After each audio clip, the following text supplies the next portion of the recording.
This is KP4MD testing audio.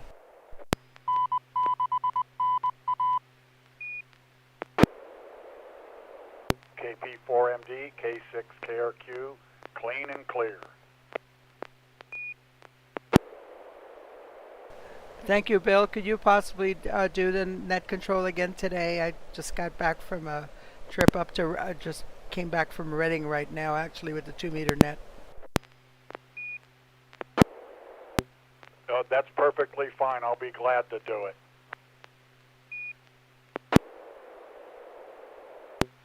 That said, here we go. Good evening. This is Bill, K6KRQ. Yep, it's me again. Your net control operator for the River City Arc Slow Scan TV net. This net serves for training and practice in image transmission modes and meets Wednesday nights at 9 p.m. on the N6NA repeater on 441.30 megahertz. River City Arc's members and all licensed radio amateurs are welcome to participate.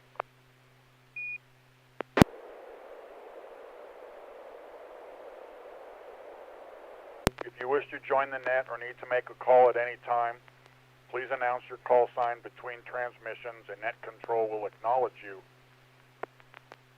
If an emergency should arise and you need the repeater, please contact the net control by saying break, break.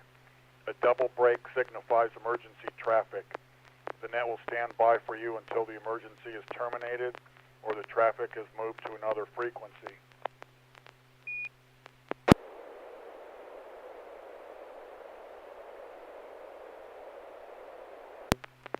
Stations who wish to check in are asked to respond with their full call sign using the recognized ITU phonetic alphabet and their name. I will recognize each station before continuing.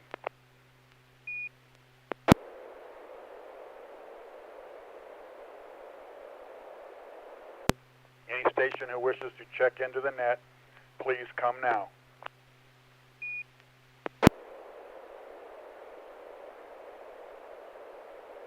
Kilo 6, Sierra, Quebec, Yankee, Clay, Grass Valley.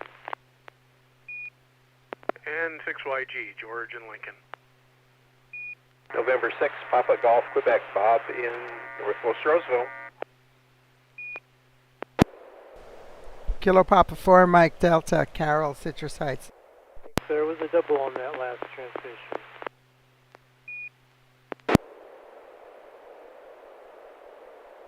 I got Carol, but somebody was doubling behind her.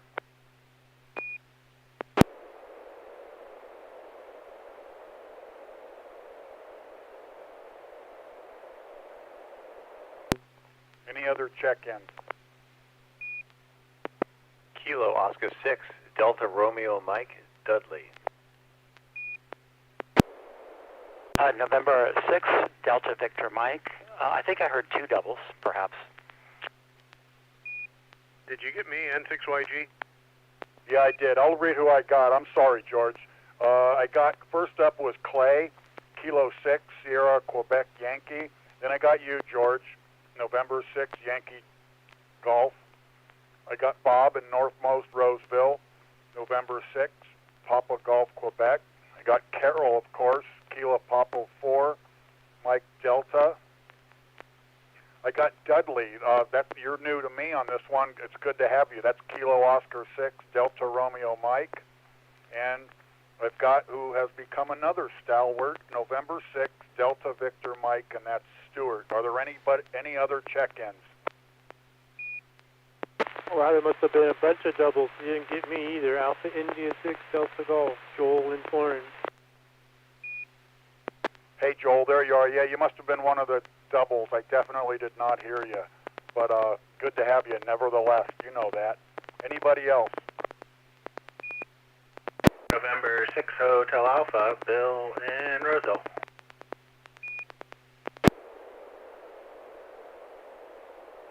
All right, we got a pretty good group. After Joel, I got Bill, November 6, Hotel Alpha. Anybody else?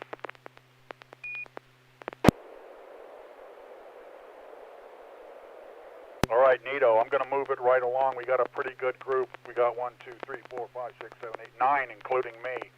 So And we have, at least new to me anyway, Dudley in Roseville, Kilo Oscar 6, Delta Romeo Mike. Again, welcome. I've heard you before on the K6IS net, so your voice isn't strange to me. So we're going to start with Clay. He was first one up. That's Kilo 6, Sierra, Quebec, Yankee. If you're ready for us, Clay, go ahead and fire away. Okay, let me try the tone.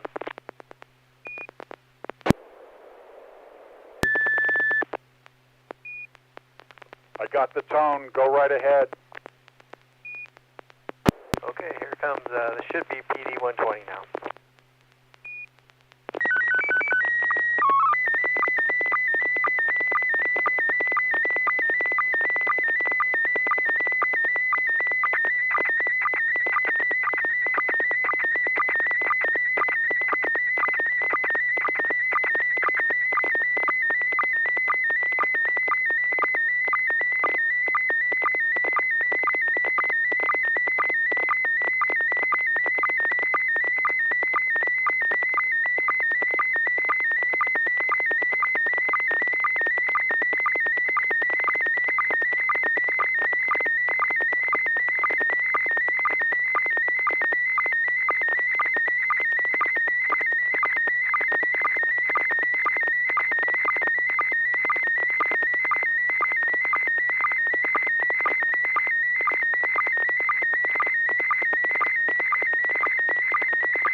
All right, very good, Clay. I got the whole thing.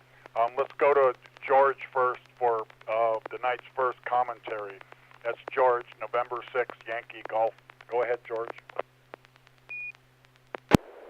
Well, I'm not going to be able to comment on that image because I can't quite see it yet. I was loading an image into MMS TV and made the mistake of using its built-in rotate feature, which has now been going on for over a minute and not doing anything, so might have to kill the app and start over. So send it to the next person, N6YG.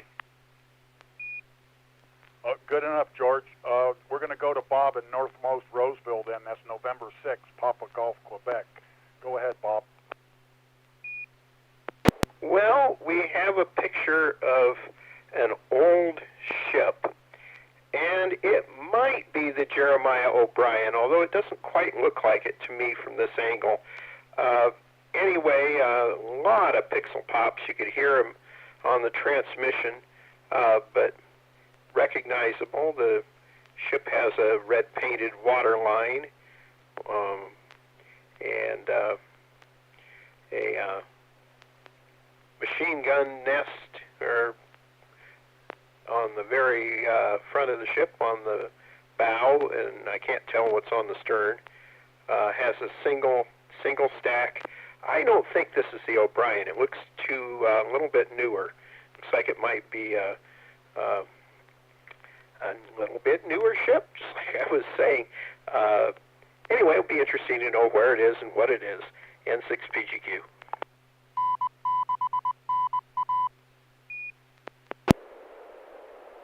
Thank you, Bob.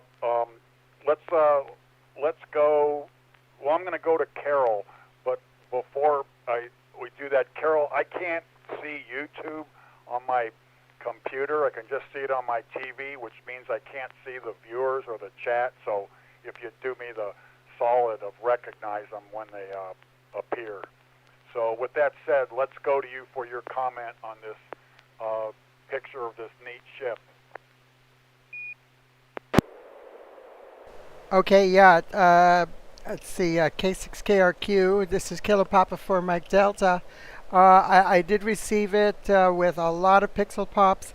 And Clay, I wanted to say it was really nice meeting you up at the Hamfest. And now we understand why you have a lot of pixel pops. You're kind of like in a fringe area, like in a shadow for the repeater, but still pretty darn good copy. I'm going to guess, and because I think I've been aboard this ship and actually operated in the radio room there. This is the SS Red Oak Victory, which was one of those World War II Victory ships that carried cargo out to the Pacific, and it's docked in Richmond, California, over there in I guess it's the East Bay, and it's where it is docked. It's right near the Rosita Riveter Museum. So, I think I can just barely make out on the side of the ship there, up by the anchor, Red Oak Victory, if I'm not mistaken. But that was quite an experience. We had a group of YLs that went out there, and we operated from there. And I sent CW using the World War II vintage crystal control transmitter in the original radio room there. It was quite an experience, and I did make contacts.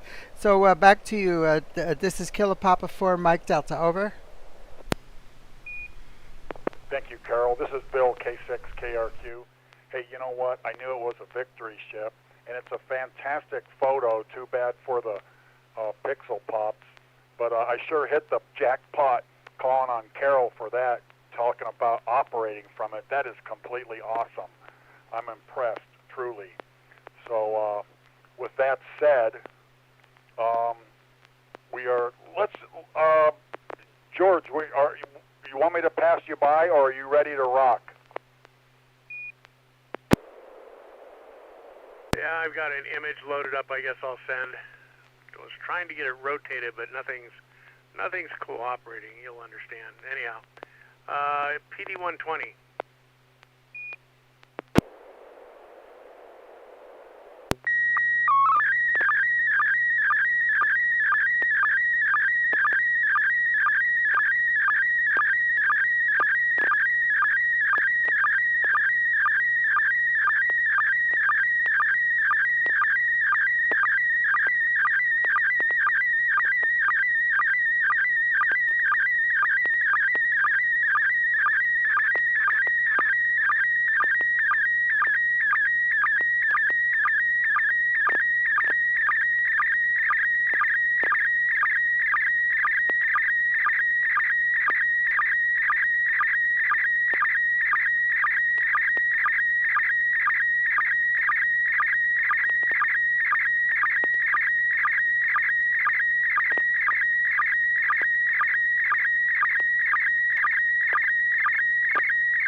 I see what you mean why you wanted to turn it, but still, that one, it's funny. One with a lot of pops and one with relatively few. Let's go to Dudley.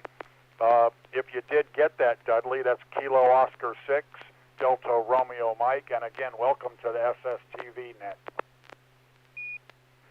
Well, thanks, Bill. Yes, I did get the image. I will say I got it at the last minute because I just got this N6NA SSTV set up on my new machine just in time. So I see a couple, what I would guess are Kenwood radios, because there's a box behind there that says Kenwood.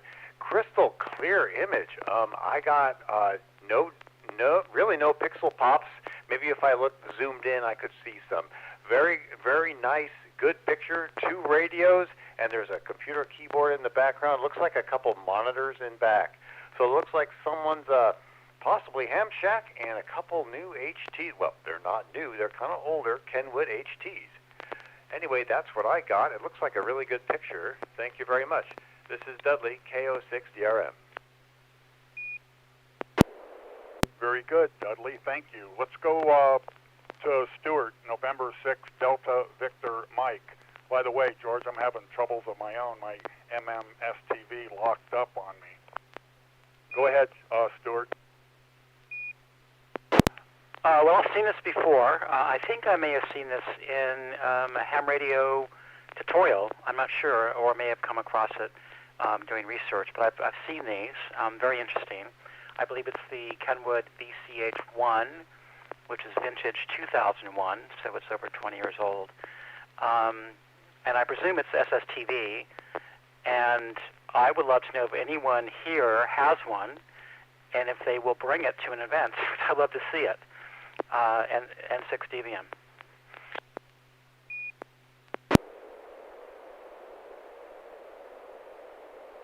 All right, very good. You know what? Let me finish with this picture. I'm sorry, I goofed again. George, tell us about your picture, and then we'll go back to Clay. Man, I blew it. I'm sorry. Go ahead, George. Yep, it's a visual communicator by Kenwood. Well, I remember when these first came out, I was over at the, if anyone remembers the radio place, drooling over it, but the $600 price tag had me a bit concerned. I didn't think it was going to fit my budget. Anyhow, so Bill found this for me down at Pacificon, I think, at the swap meet Pacificon, and brought it up for me. And the battery compartment was very corroded. I have pictures of that. And so I disassembled it and soaked the battery compartment in a bath of vinegar and ultrasonic cleaner and got it all cleaned out. Looks like brand new. And got it fired up and running. I managed to send a couple of images with it. I haven't figured out how to get it to receive yet. There might be an issue with that, or it might just be an issue with the way I've got the radio set up. So I was hoping to use it tonight. So this image was kind of a last minute. I was going to use that to send the image tonight. And I think we saw one at the Loomis Ham Fest as well. I probably should have grabbed that when I had the chance, because they're getting kind of hard to find. The display on this one needs a little help. It's dark around the edges. It's got quite a few pixels going out all along the edges. But it's a Casio display, and I know those were used in a lot of early digital cameras, so I might be able to find one someplace and get this up and running. So with that, back to Net, N6YG. Thanks for that, George. Hey, I'm going to go back to Clay, K6SQY. I'm so sorry I did not give you a chance to explain your picture. That is kind of unforgivable to me, being as I'm so interested in that World War II stuff. So if you will forgive me, go ahead and tell us about it. Yeah, no problem, no problem. I knew you were struggling with something in the background there, so no worries. Yeah, so this is the Red Oak Victory, and Carol's right. It is a Victory ship, and it's in Richmond, and they're doing a lot of work on it. And I guess they're trying to get it sailing, possibly. They're talking about wanting to do at least some kind of joyrides in it, so I've been talking to them about that because that's my profession. So yeah, hopefully I can get down there soon and go take a look at it and maybe get to play with the radios like Carol did. All right, thanks for doing the net, K6SQY. Thank you for that, Clay. Yeah, that is something to aspire to. I'd kind of like to do that myself. So anyway, now that I think that's my one mistake for the night. We are now going to go to Bob in northmost Roseville, November 6th, Papa Golf, Quebec, and see what he may have for us tonight. Go ahead, Bob, if you're ready. Okay, well, this should be PD-120 and 6PGQ.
Man, Bob, that's one of the best pictures I've ever got in the time I've been doing this.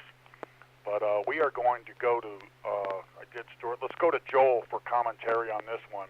That's AI6DG. Go ahead there, Joel. Yeah, it is nice. Very, very bright colors, brilliant colors. I see a few pops, but not too many. So we're looking at a close-up of some blossoms on branches in the foreground with other branches, all beautiful color of pink or red. I don't know if this is cherry blossoms or not, but I know that the cherry blossoms are just about to go blooming in Washington, D.C. There's this one YouTube channel. It's a journalist who runs around town catching news items, but one of the main interests of him is he's got White House clearance, so he's wandering around the grounds of the White House and the West Wing and in the press room and so forth. But a couple of days ago, he did a walk around the tidal basin, talking about the cherry blossoms, and they're not quite there yet, but obviously wherever and whenever this photo was taken, they were there. That is very nice looking. Back to net, AI6DG. Thank you, Joel. Let's take it to Bill, N6HA, for comments on this photo. Yeah, great quality photo. I think I only see 3 pixel pops maybe. It's not many, so one of the clear photos tonight. Yeah, I agree with Joel. It looks like either maybe a cherry blossom or peach blossom, some kind of tree, and great quality. So I wonder if Bob was frolicking in the, the orchard this last weekend. Great photo, though, and I want to learn more. N6AJ. Thanks, Bill. All right, Bob, how about telling us about this photo? Okay, well, this is a couple of weeks ago in my front yard, and it is a peach tree. And unfortunately, no bees showed up, and the blossoms all went away, and it doesn't look like I'm going to get very many peaches. So it was pretty, but we'll see what happens if they decide to bear fruit. Anyway, that's about it. N6PGQ. All righty then. Again, that's an excellent photo. That's one of the better transmissions I've gotten. Okay, let me pause for a second to see if there might be anybody else that might want to check in. Break. Go ahead, Break. This is KA6YLA. I just wanted to let you know that I'm watching on YouTube, but it's not letting me to do the chat for some reason. So just wanted to say hi, and that is a very beautiful picture. KA6YLA. Why, thank you, Kayla. I was having trouble myself, but it does come through on the TV, and it looks pretty good. So, but thanks for that. We appreciate it. I was going to say something else. Okay, anyway, I'm going to move on. That's going to bring us to Carol's turn for an image transmission, Kilo Papa 4 Mike Delta. Go ahead for us, Carol, if you're ready.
Boy, luck of the draw with those pixel pops.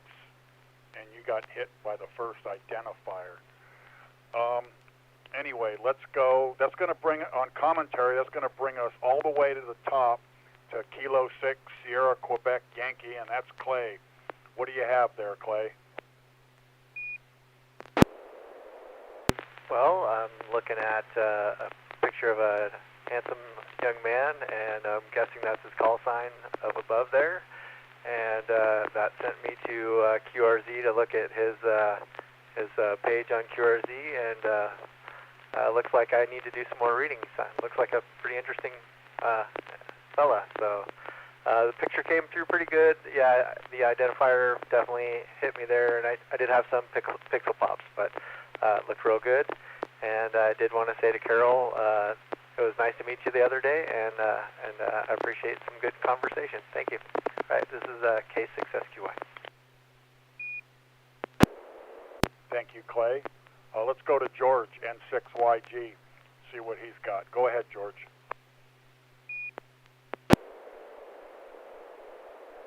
Whiskey 6 Vet, W6VET. I don't have much to add. The picture came over relatively well with only a few pixel pops and the ID, I think, right across the center.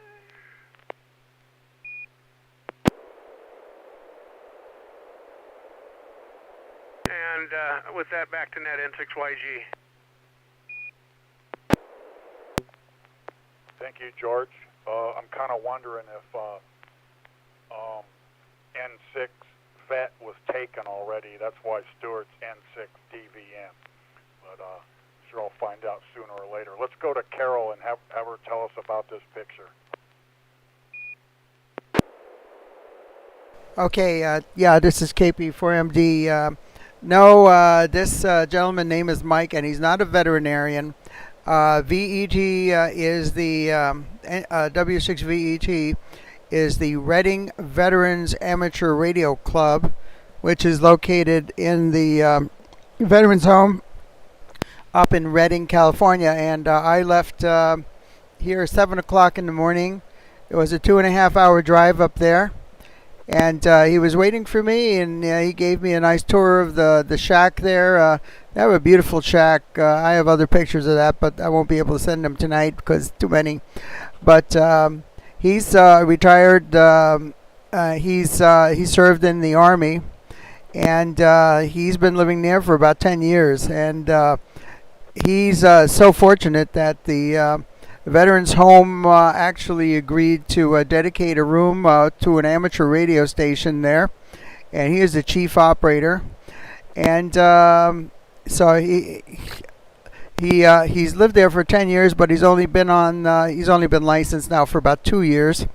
So he's got a really nice setup. He's got a 2-meter rig, and he's got a Kenwood TS 590 for HF through 6 meters, and he checks in to some regular nets there on HF. He's got an end-fed half-wave antenna, and he treated me to lunch up there, and after that we got to talking a bit about his interest in serving for emergency communications and preparedness. So later in the afternoon we set him up on with WinLink. And Bob, I want to thank you very much for helping us. I gave Bob a call, N6PGQ, while we were there trying to set up WinLink, and we got it working. And the other part with the radio, I actually wound up calling Greg, KG6SJT, and he gave us a really good, we set it up on Vara HF, and we made several contacts with a gateway, got traffic to and from through the gateway, and set him up with some templates. And he's going to be checking into the NorCal WinLink net regularly, so to keep in practice. So he's never done WinLink before, and now he is experienced with that. So I'm really, really happy for him. And yeah, I did also stop in. Let me drop it so I don't time out. Yeah, the other thing, I did stop in at Bentronics up there in Reading, which is their local ham radio star up there, and met with Bill Johnson. who is the president of the big amateur radio club in Reading, which is the amateur radio club of Anderson. Had a nice little chat with him as well, and then headed back down here, another 2.5-hour drive, and arrived here just about 15 minutes before the start of the 2-meter net. So a lot of time driving, 2.5 hours each way, 5 hours driving, and a few hours. Well, it was like about 8 hours I spent up there. Very, very, very well spent and enjoyable. So back to net controls. Kilo Papa 4 Mike Delta. Thanks for that, Carol. Good story. I saw something else about that group recently. I don't remember where, though, but it wasn't too long ago. And it had a picture of inside of with some of their gear. It looked pretty neat. Anyway, this is Bill, K6KRQ, for the Wednesday River City Slow Scan TV Net. We're going to move on down. We're about the middle of the list now. Dudley is next, Kilo Oscar 6, Delta Romeo Mike. If you are ready, Dudley, you may proceed. Well, this is all new. I've been on the net before, but I was using Linux before. Now I have a Windows machine, and I'm running SSTVs. Let me send a tone and see if that works, and then we'll go from there. So stand by for a quick tone.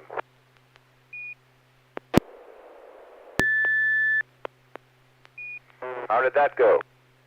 I got it. Great. Go ahead. Let's see what happens now.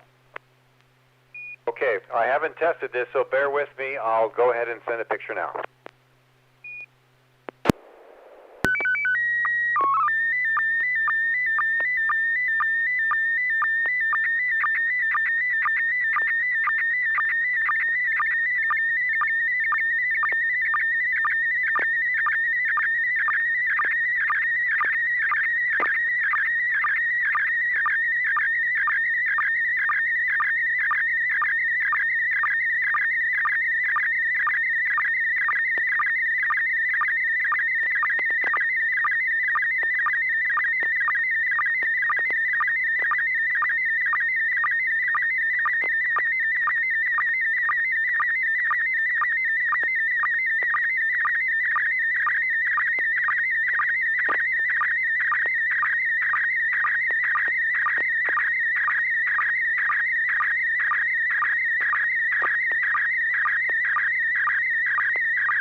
Neat. A historical train photo. I got it pretty good, too, and it looks really good on YouTube. We're going to go, commentary next is Bob in northmost Roseville, where they have a big train yard. Go ahead, Bob. Let's hear what you got to say about this. Really good quality picture. Very few pixel pops. The obvious ones are in the blue sky. It's a old Western Pacific diesel electric locomotive, and probably is at the Railroad Museum in downtown Sacramento. Either that or it's up at Portola, but I think this one's here. They replaced the steam engines with these things, and I remember picking up my grandfather at the Western Pacific Depot downtown, and he'd come in from Nebraska. so it's nice to see a good, clear picture. 73.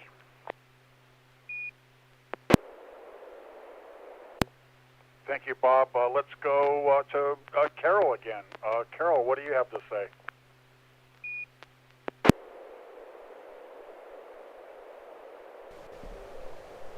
Oh. Okay. This is KP4MD. Yeah, a beautiful picture of a locomotive, front of a locomotive from a perspective down on the tracks. It looks like looking up at the front of the locomotive. Western Pacific is very clear. Nice bright colors. Maybe about a dozen little pixel pops throughout the picture. Just on a dozen, not too many, but nice bright colors. And I really can't say too much about it, except Western Pacific on the locomotive and also Western Pacific on the box car that you can see to the right there of the picture. Very nice. Thank you for sharing that. Back to Net Control, KP4MD. Alrighty then. Thanks, Carol. This is Bill, K6KRQ. I don't know, Dudley. You look like you're an old hand at this. Looks like this train's up on jacks or something like that, but I'm going to let you tell us about it. Go ahead. Yes, indeed. I'm pretty sure when I took this picture at the Portola Western Pacific Train Museum, and I'm pretty sure it was up on jacks. I understand this is the authentic color of the Western Pacific from that era, and the volunteers there were working on the paint job and other work on this engine. So kind of exciting place to visit. If you have any remote interest in trains, there's plenty to see and do there in Portola. Anyway, thanks for the comments on that. It looked like my sound level was a little high, and maybe there was some clipping in there. I'll have to work on that, just using SSTV for the first time today. I barely got this ready to go, and now I can sit back and pay attention to the net full time. Okay, thank you. Back to you, Net Control, KO6DRM Dudley. Question. Go for it, Stuart. Dudley, do you know the vintage, the year of this? I'm guessing that's Art Deco and maybe 30s or 40s. Do you know how old that train is? Your guess is almost as good as mine. I think this is from the 40s, I believe. Maybe a little later. But yeah, good question. I'll look into that. Now I'm curious.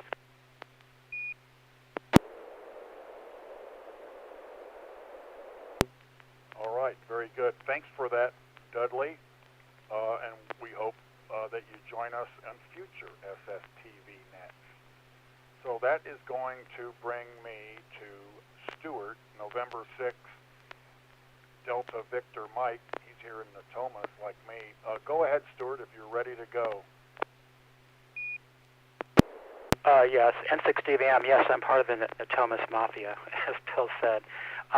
This is PD120, and it's extending my theme of doing images related with radios and science. Here we go.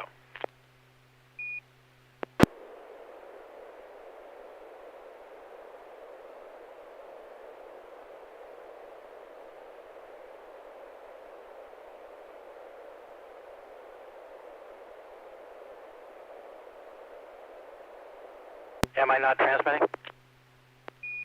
I've just got silence, Stuart.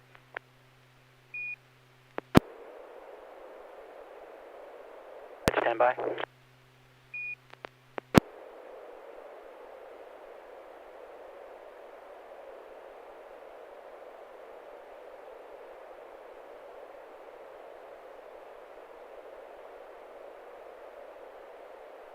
All right, I presume I'm not transmitting. I don't know why.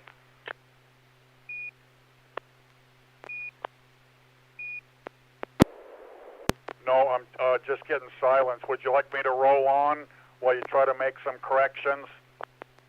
Please move on. You know, I played with this with Ionic SSTV last week when we were on the net, and I might have broke something. So I'll take a look. Thank you. All right, we'll check back with you. Joel, that would bring us to you, AI6DG. Go ahead, and let's see what you have for this evening. tone test first.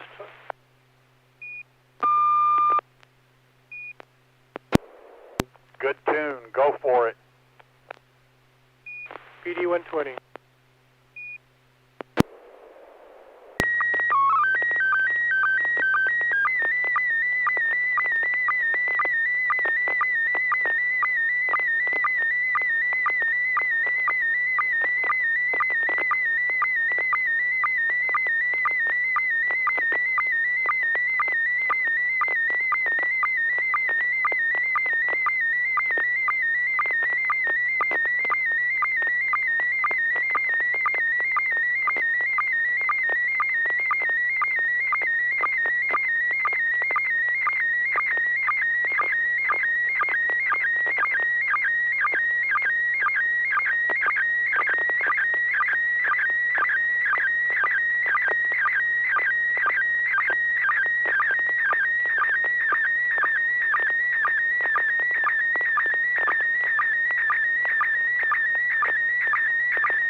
All right, got it.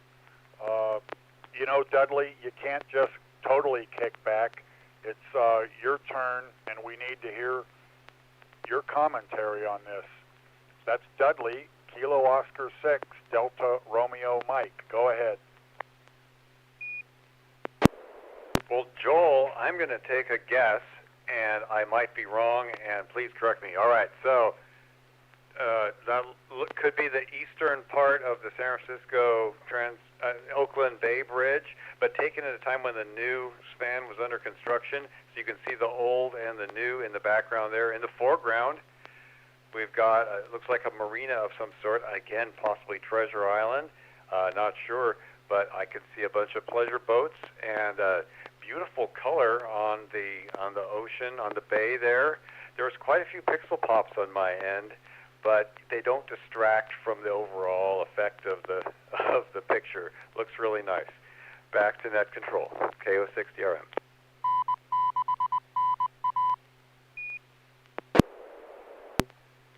Thanks for that, Dudley. Stuart's next in the comment rotation. Let me see if he can give us some commentary, or if he's busy with his rig. Go ahead, Stuart. Thanks, Bill. Yeah, I fixed my rig, I think. Something ridiculous user error I'll explain later. Not much to add. It looks like the bay by the old Bay Bridge. So some pixel pops, not too bad. It's a nice picture, and that's it. N6NA. All right, very good. Your radio probably had, or your rig probably had a buddy bug, what we called it, when I was working. That said, we're going to circle back and give it the mic, give it to you, Stuart, N6DVM. Go ahead if you are ready now.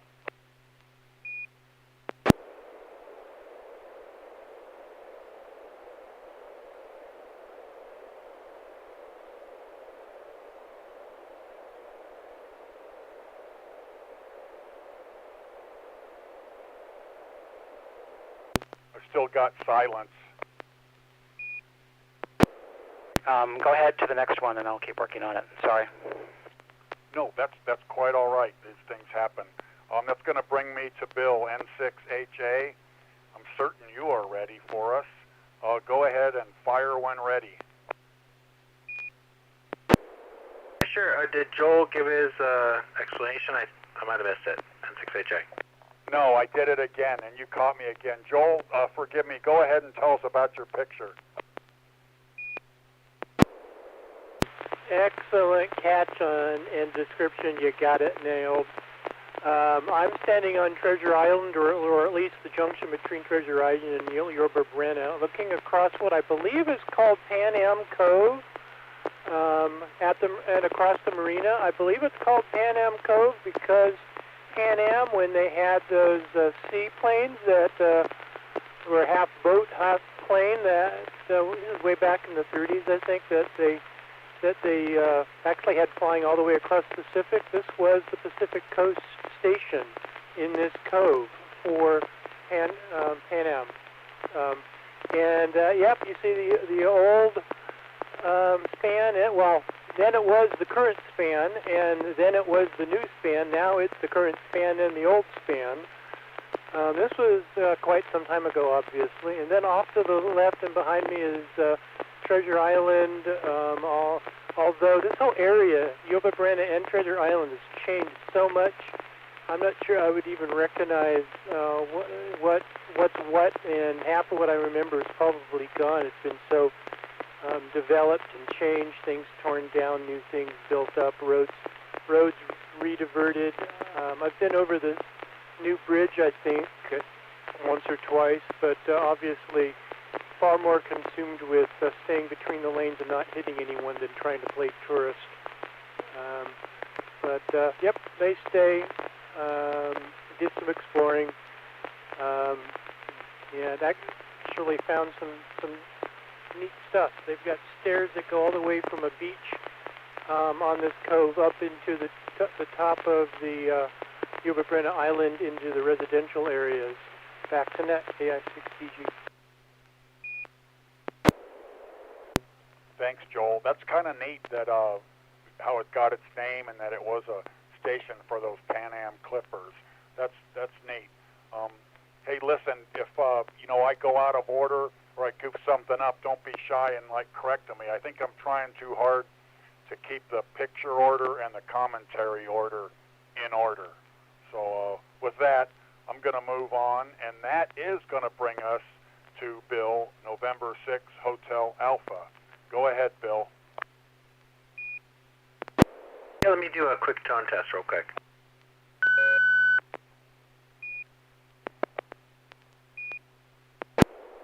Got it. Very good. Go ahead. Thank you. It's going to be PD 120 N6HA.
that is extremely interesting.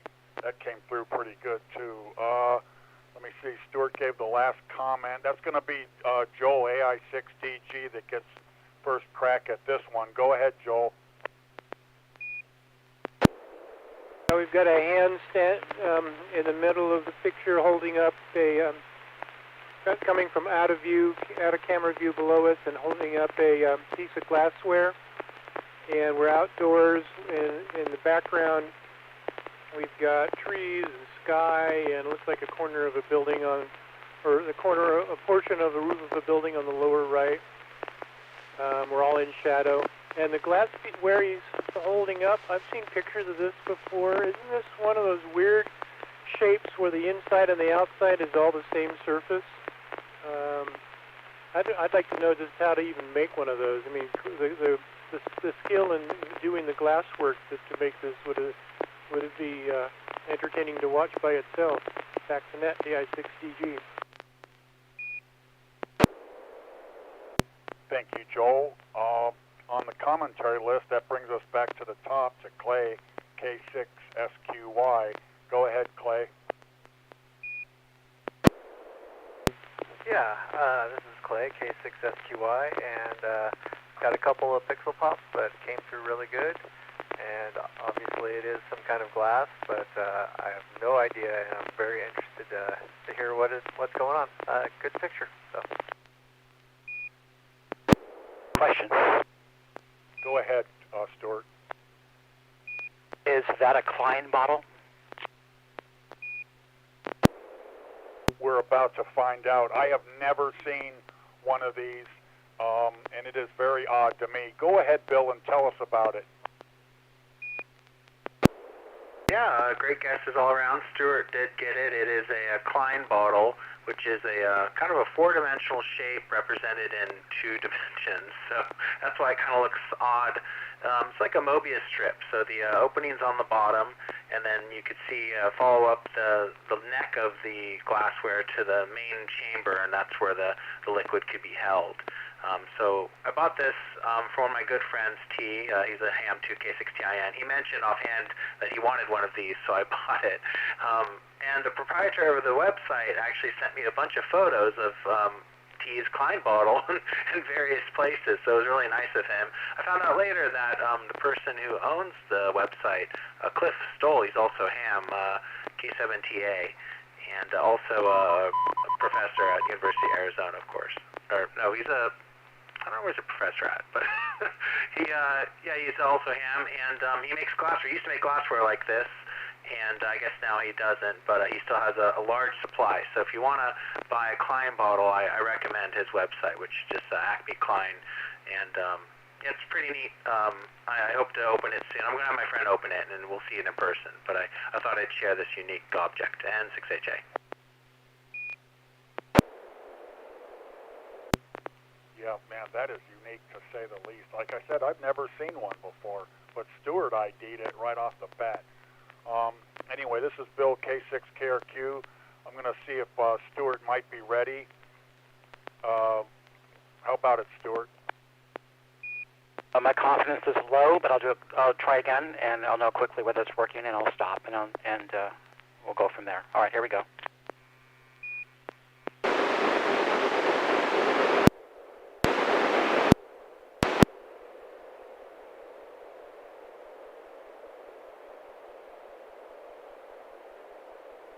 Got almost silence. It's on tonight. Back to net, N6NA. That's okay. You'll figure it out. That was a slight improvement. I heard some static at the beginning, but we'll see what happens. All right, I'm last on the list. I got one queued up. I'm going to send it. Here it comes.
commentary list will bring us to George, N6YG this time. Go ahead there, George.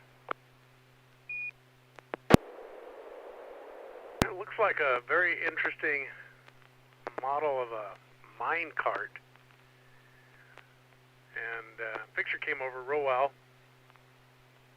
A few pixel pops here and there. It looks like to be a pond in the foreground that's extremely clean. And I'm not sure that little building on the side, that little building in there, is that supposed to be the shaft entrance? It looks a little small to house it, so be curious to hear more about this. Very interesting yard art, if that's what it is.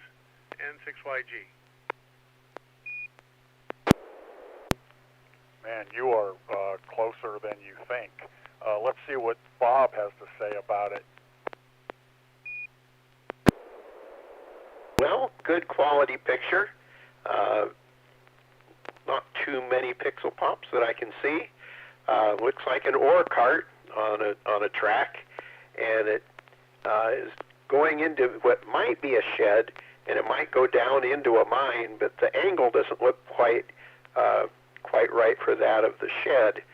It's going to be awful steep going down inside once you get in the door, but it's really neat. I'd be interested to know if this is, like it was said, it's yard art or it's real.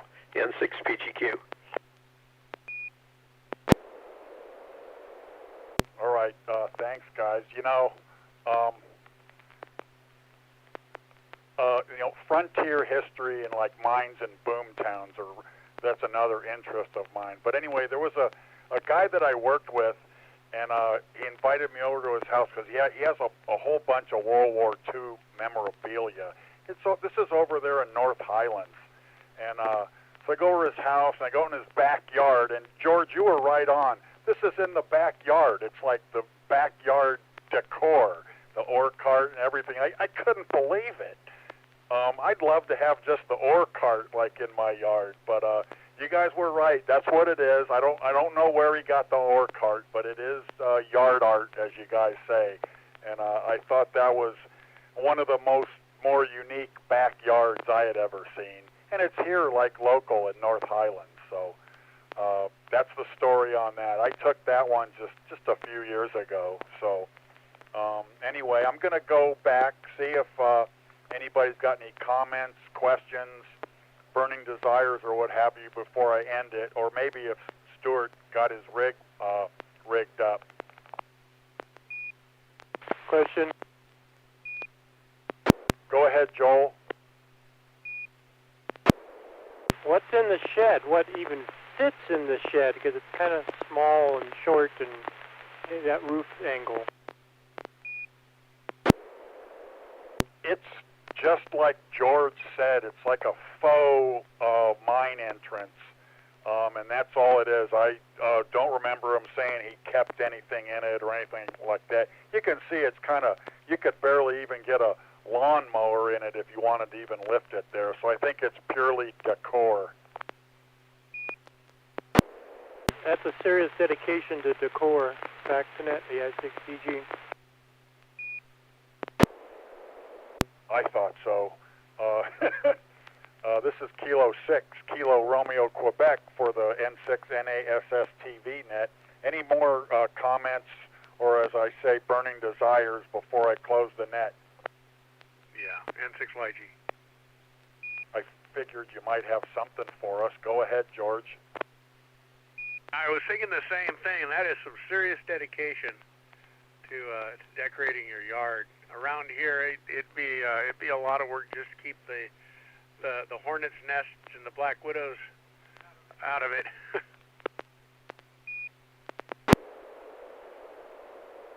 Yeah, I agree with that. It was something else. I was impressed for sure. All right, so one more ask. Anybody else before we go? A6YLA. Go ahead, Kayla. When I was living in Georgetown, that stuff was a dime a dozen, so to speak. I went around. I was so shocked with this kind of stuff that I took a lot of photography of those kind of carts and a lot of old wagon wheels, and I'm sure you could probably pick up something like that for dirt cheap, really, up in the foothills. So that's where it was. Okay, K6YLA. I've actually thought about investigating that. It would look neat even sitting in my front yard. So anyway, one more time, any more comments?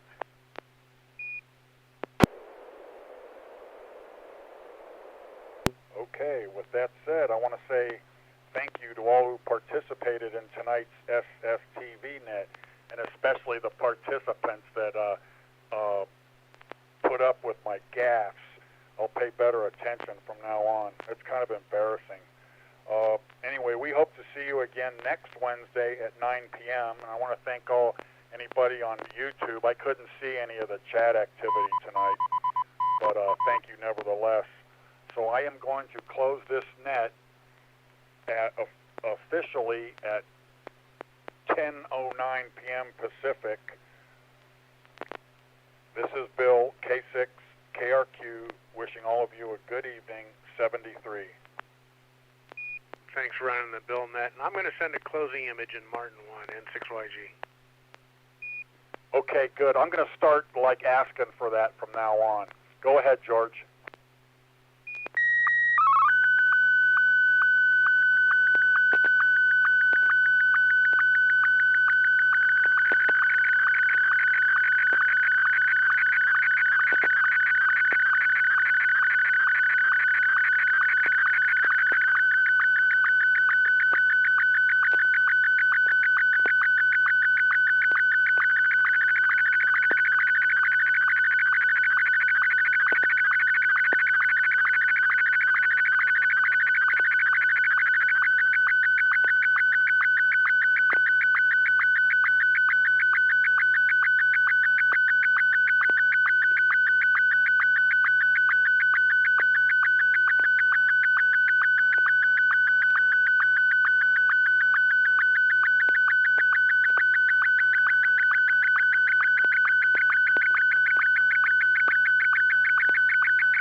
Oh, this is K6KRQ. Man, that one came through on my computer better than the YouTube feed. All I see are 3 little tiny pixel pops on his right foot, 2 tiny green ones on his right hand, and maybe a couple on his left hand. If I was standing further away, I wouldn't even see him. What a great picture. Yeah, that's Martin 1. Martin 1's a really good mode. N6YG. Unfortunately, I was desensing my own little receiver here trying to get it on the visual communicator, so I didn't decode it. You know, I wanted to ask you, I mean, I wouldn't know which one to pick, but can you send any picture with any of these modes up here?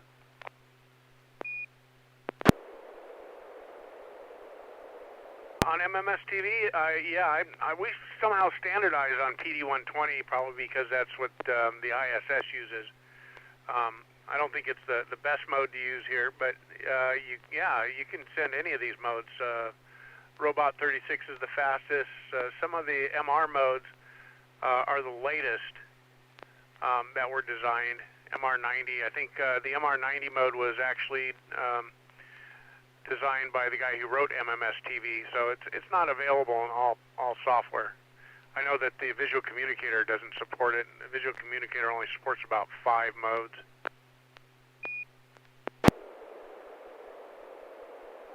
In the instructional class I'm taking to get an extra class license, in the week they were talking about SSTV, they said Scotty 2 is the most popular one, but I don't think I've seen anybody use it since I've been doing this net with you guys. No, mostly on HF, on 14.230. You'll see that sent quite a bit. A lot of modes too. You'll see people send CQ quite often on like Robot 36 or one of the faster modes, and then in the QSO they'll switch over to like Scotty 1 or Scotty 2.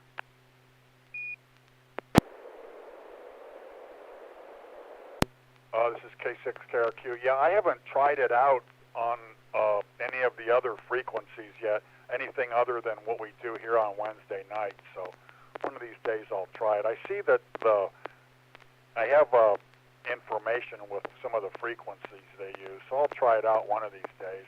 But again, that one came through in that mode like gangbusters, man. There are reverse beacons on 14.300. I think, no, 14. Oh God, I can't remember the frequency right now. 14.230, I think. And if you do SSTV reverse beacon or something like that, you'll pull up a website that has them all. Or has a bunch of listings, and a lot of people will send CQ and watch that page to see where they're being heard.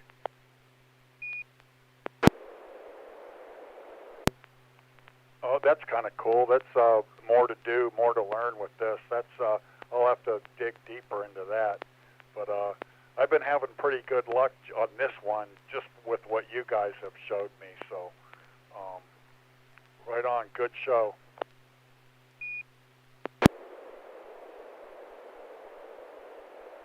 Yeah, it's a little different up there. They, you've got to really get your templates and images. You need a CQ image, and then when someone responds to you, you'll send them an image with a signal report, and then they'll send you an image with a signal report, and then you'll send another image with 7.3 or whatever. They don't usually carry on very long. They'll just do contacts like that.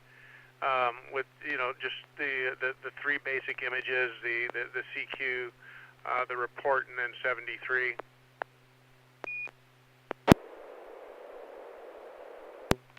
So I think the point that you were trying to make is you got to have a bunch of stuff like your templates and everything ready to go, right? Yeah, that's why there's 25 pages of templates. So you can pre-make them up and go to the page that has the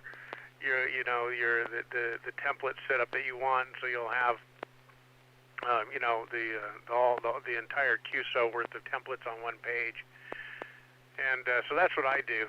Those are but they start at page 25 and work forward. And then for this net, I start at page 1 and work towards the middle. I was gonna say, like you gave me the eureka moment about why there's so many pages. More becomes clear every day.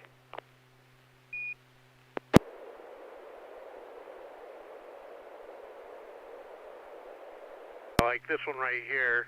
Let me. I'll send a. Let's see. Hold on.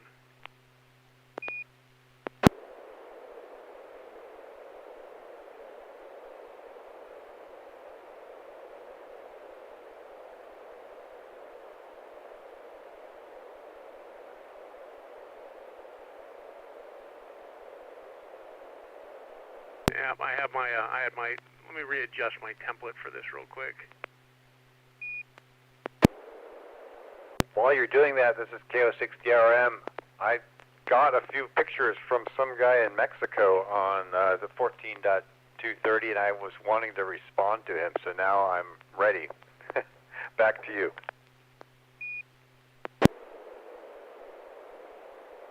you should be good to go then, Dudley. Your stuff came through good tonight.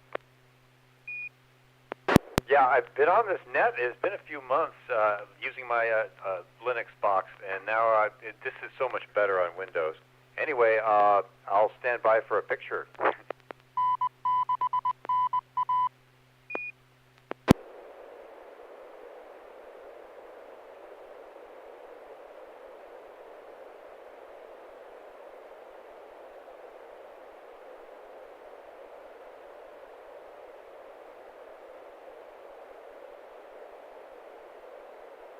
I was just looking for what I was trying to send, and yeah, I don't see one. Wait, there it is. I'll just send this one.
That one came out really good too. A few pops, and it's pixelated where like the picture you copied of mine, but it looks real good.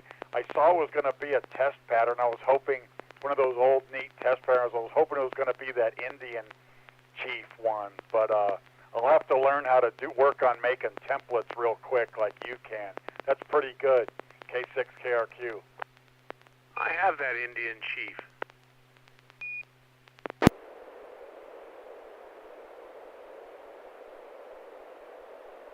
Scrolling through my pictures trying to find it.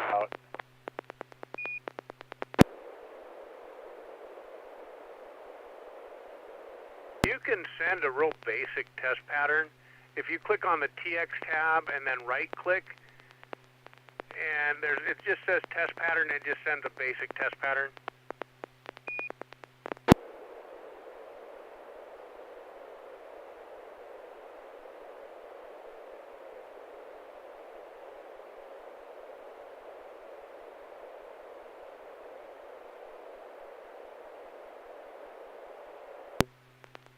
You know what? My application is doing something it never has done before. This is the second time tonight it's locked up.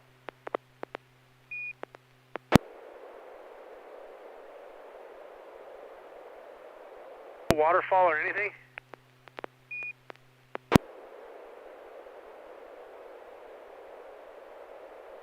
Oh, you know what? There was like a little window in the left corner. I don't know where it came from. I saw X and I X'd it out, and then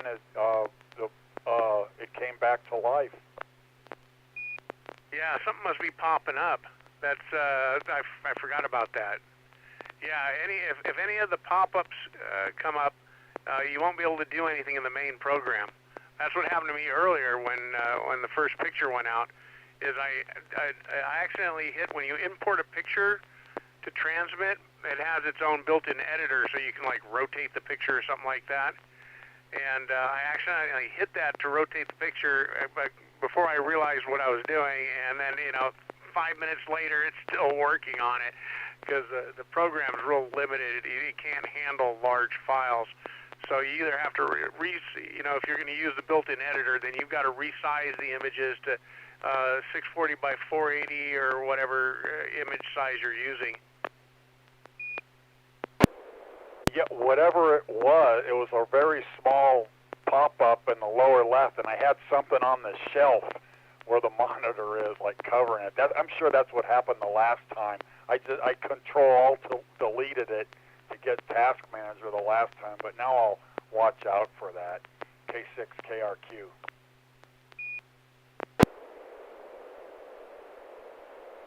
All right, sounds good. I'm going to work with this little radio here a little bit. I got to figure out how to get another display for it. I don't want to buy another. Maybe I can buy a dead one, but then you don't know what you're going to get.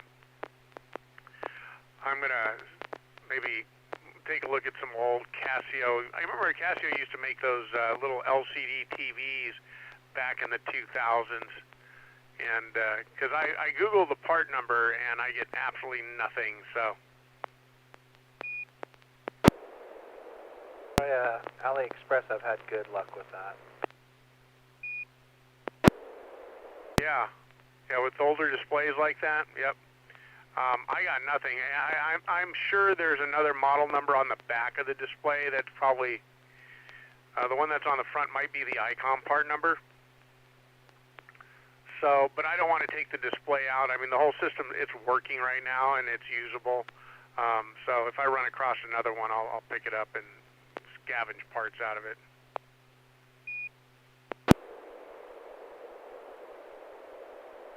N6NA SSTV Net.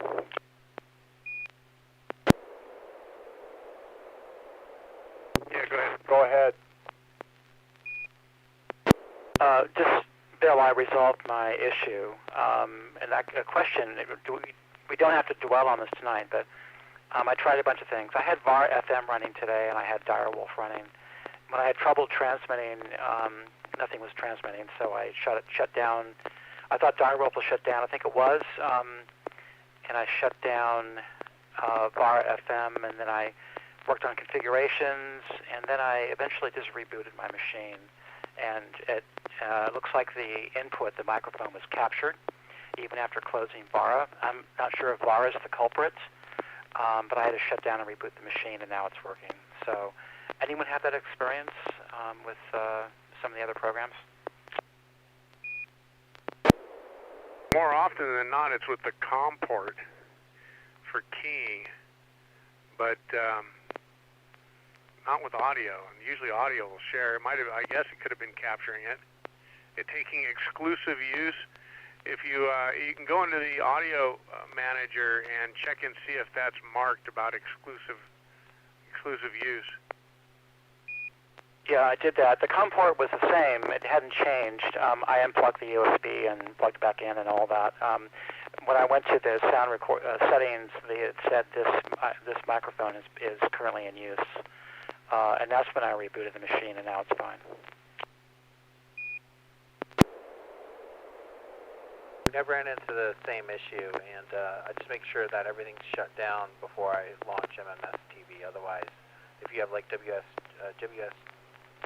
running, it might steal the audio away from you. I'm not sure why. N6NA.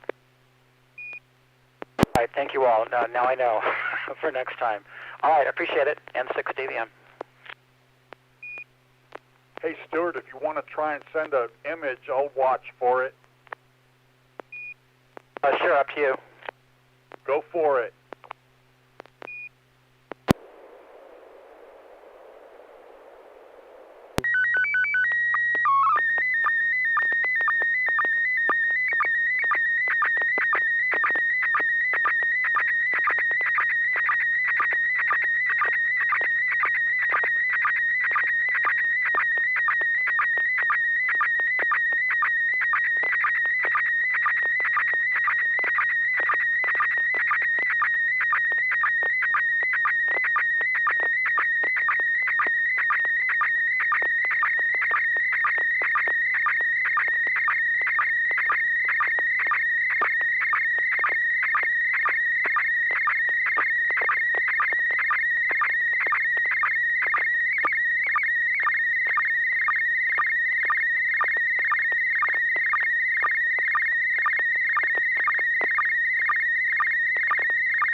and now the QR code works too. Are these like the implants that the website starts talking about?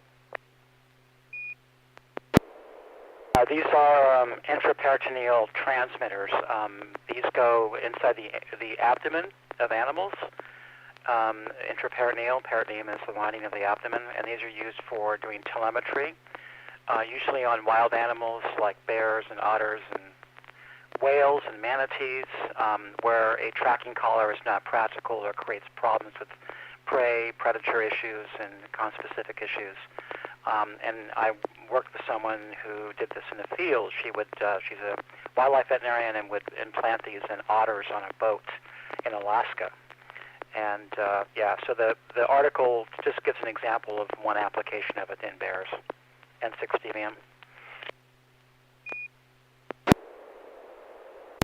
I'm gonna show this one to my daughter. I think the transmitters they've just used with the deer, and she hasn't been on any mountain lion projects, but I think the mountain lions, they put collars on them too. K6KRQ. These are often put in aquatic animals. These are it's a VHF transmitter. They work between 137 and 225 megahertz, and it sends pulsed CW. And some of these can last up to 2 or 3 years, and there is one that lasts up to 10 years.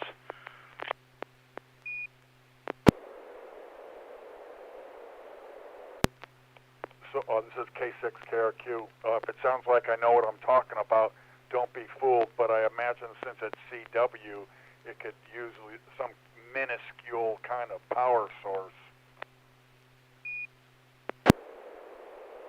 I don't know how much power they use. I'll have to look that up. I don't know. But they're used for various purposes. They can even determine mortality if they stop moving, and they can determine when. They have a motion sensor inside, and if the animal is captured and they retrieve it, they can determine when they died and so on. Your daughter works in wildlife, fish and wildlife, or some other capacity? Yeah, fish and wildlife. She does a lot with, in the office, like sorting out like the hunting tags and stuff. But they've gone on a few field trips to, reload the wildlife cameras they got out in the woods, or on ones where people or others are capturing deer. That one I put up one time was them on with mule deer, capturing them to put collars or what have you on them. Yeah, that's very cool and fascinating. During the net tonight, while we were doing this, my wife was texting me from Japan. She's in Japan with her family. She's Japanese. She's a wildlife rehabber, and she sent me about a dozen pictures of her at the Nara Park, where they have the tame Sika deer. And there she is hanging out with deer, and I told her she's going to not come home and become a docent at the Nara Park. That would be like the heaven on earth job for my daughter. She just loves animals. Well, that's great. I don't know. If she wants to get in touch, the woman I work with is now at UC Davis. Her husband is a fish and wildlife biologist with the UC Davis, and if she has an interest, I can probably hook them up. N6NA. That might be worth remembering. You know what? That's where my daughter, she got a degree in biology, a bachelor's from Davis. And she wanted so much to go to Davis. And I'll tell you this, dude, I was like so impressed.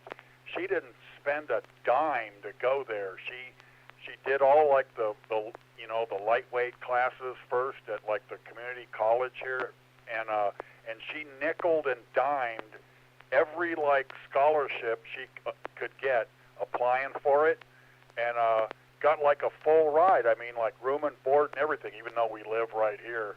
But I'm gonna let it drop. So she got a degree and doesn't owe like a red cent to anybody, as opposed to my son, who took out all kinds of like student loans for the same kind of bachelor degree, but in history at University of Rochester. Man, that student debt is a killer. I'll tell you, K6KRQ.